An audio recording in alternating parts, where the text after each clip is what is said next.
வணக்கம். சற்று முன் வெளியான முக்கிய தகவல்கள். மாஸ் காட்டும் த.வே.க தலைவர் விஜய்.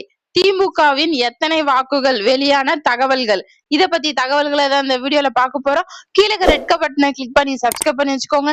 பக்கத்துல இருக்கிற பெல் ஐகானையும் மறக்காம கிளிக் பண்ணி வச்சுக்கோங்க. அப்பதான் நான் ரெகுலரா வீடியோ போறது நோட்டிபிகேஷன் உங்க மொபைல் உடனுக்குடன் வந்து சேரும். வாங்க வீடியோக்குள்ள போகலாம். மறக்காம லைக் பண்ணிக்கோங்க. தமிழகத்தில் 234 தொகுதிகளுக்கான சட்டமன்ற தேர்தல் வாக்கு எண்ணிக்கை இன்று காலை 8 மணிக்கு தொடங்கியது.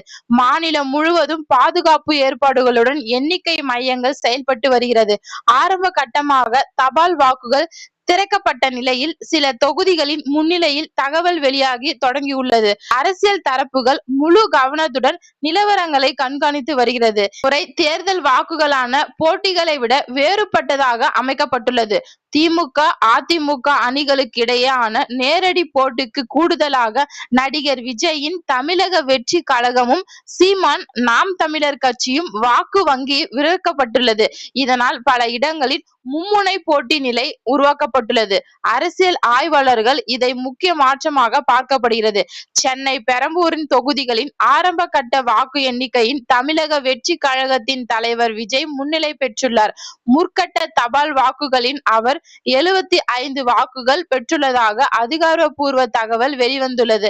அதே நேரத்தில் திமுக வேட்பாளர் 25 தபால் வாக்குகளை பெற்றுள்ளார். தபால் வாக்குகள் தொடர்ந்து எண்ணப்பட்டு வரும் நிலையில் முன்னிலை நிலைமையில் மாற்றங்கள் ஏற்பட வாய்ப்பு இருப்பதாக தேர்தல் அதிகாரிகள் தெரிவிக்கப்பட்டுள்ளது. அடுத்த கட்டமாக இயந்திர வாக்குகள் திறக்கப்பட உள்ளது. இறுதி நிலவரம் எப்படி அமையும் என்பதை குறித்து அரசியல் தரப்பில் எதிர்பார்ப்பு அதிகரிக்கப்பட்டுள்ளது. நன்றி, வணக்கம்.